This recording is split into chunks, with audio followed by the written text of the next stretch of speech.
সপ্তাহে একটা দিন ছুটি থাকাতে আমরা একটু ওই দিনটাকে স্পেশালভাবে কাটানোর চেষ্টা করি। যেমন আজকে ধরুন এই গলদা চিংড়ি দুটো সোম নিয়ে এসেছিল, আর আমি চিংড়ি দেখলে না লোভ সামলাতে পারি না, ওটা যে কোনো ধরনেরই চিংড়ি হোক না কেন। তো আমি ওটাকে আবার মেপে দেখছিলাম যে এটা কতটা বড়। তো আজ আমার ছুটি ছিল, বাট সোমের ছুটি ছিল না, তো ও বাজার করেই খাওয়া দাওয়া করে তারপরে ও ডিউটি চলে যাবে। তো ও বাজার করে নিয়ে চলে এসছে। চলো তোমাদের একটু বাইরে বেরিয়ে দেখাই আলোর মধ্যে কি কি এনেছে। তো এখানে দুটো গলদা চিংড়ি এনেছিল, আর হচ্ছে ট্যাংরা মাছ নিয়ে এসেছিল, আর একটা ছিল ওর মধ্যে পাবদা মাছ। চলো, মাছ তো আমি ম্যারিনেশন করে রেখে দিয়েছি নুন হলুদ মাখিয়ে। এবার এগুলোকে আমি রান্না করব।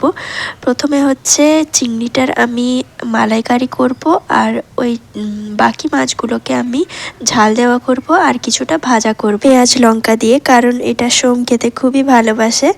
তো এটা